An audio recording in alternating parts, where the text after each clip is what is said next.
এই আবু বকর রাদিয়াল্লাহু আনহু মসজিদ কমপ্লেক্স, এটা আজকে জুমার খুতবার মাধ্যমে উদ্বোধন করা হলো।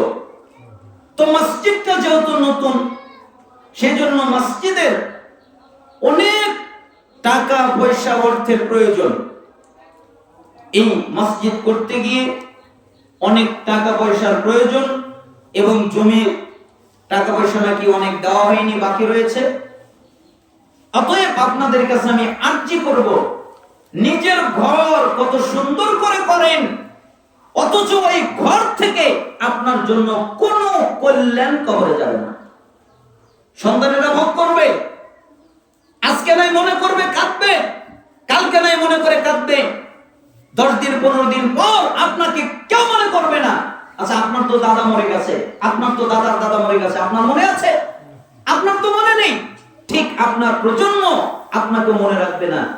আর আপনি যদি মসজিদে বা দিনী কোনো কাজে শরীক হয়ে কিছু রেখে যান, তাহলে কিয়ামত পর্যন্ত আপনি তার নেকি পেতে থাকবেন।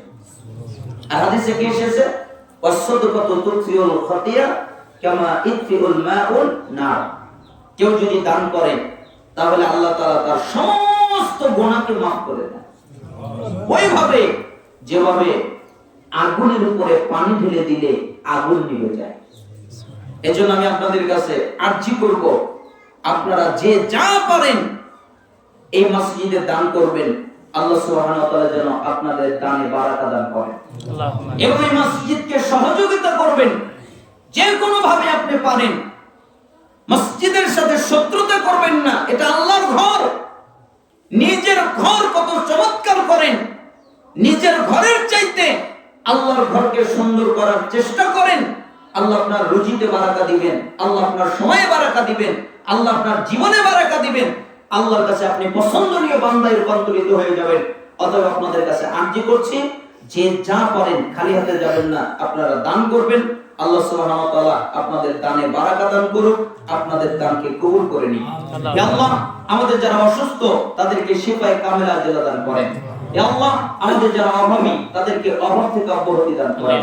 হে আল্লাহ, আমাদের যারা ঋণী তাদেরকে ঋণ থেকে রক্ষা করেন। হে আল্লাহ, আমাদের মধ্যে যে যে মুসিবতে আছে সেই মুসিবত থেকে তাকে পানা মঞ্জুর করেন। আল্লাহ, আপনি আমাদের দুনিয়ায় কল্যাণ দান করেন, আপনি আমাদেরকে আখিরাতে কল্যাণ দান করবেন, আপনি আমাদেরকে জাহান্নামের আযাব থেকে রক্ষা করবেন। আল্লাহ, ফিলিস্তিনের মাটিতে মুসলিমদের উপরে নির্যাতন করা হচ্ছে, তাদেরকে আপনি রক্ষা করেন। তামাম পৃথিবীতে সমস্ত মুসলিমদেরকে আপনি অন্য জাতি থেকে হেফাজত করেন। আল্লাহ, আপনি আমাদের বাংলাদেশকে ইসলামিক রাষ্ট্র হিসেবে কবুল করে নেন, আমাদেরকে যোগ্য ইসলামিক নেতা দান করেন, আমাদের সংবিধান কোরআন আমাদেরকে উপহার হিসেবে দান করেন। আল্লাহ, এই মসজিদ আজকে শুভ উদ্বোধন করা হলো, এই মসজিদকে আপনি কিয়ামত পর্যন্ত কায়েম রাখেন, এবং এই মসজিদকে আপনি কবুল করে নেন। এই মসজিদের সাথে যারা যে কোনো ভাবে জড়িত তাদেরকেও আপনি কবুল করে নেন। যত মানুষ আজকে আমরা উপস্থিত হয়েছি, আল্লাহ আপনি আমাদের প্রত্যেককে ক্ষমা করে দেন, মাফ করে দেন। সুবহান রাব্বিকা রাব্বিল ইজ্জাতি আম্মা ইয়াসিফুন ওয়া সালামুন আলাল মুরসালিন আলহামদুলিল্লাহি রাব্বিল আলামিন। সুবহানাকাল্লাহুম্মা ওয়া বিহামদিক আশহাদু আল্লা ইলাহা ইল্লা আনতা আস্তাগফিরুকা ওয়া আতুবু ইলাইক।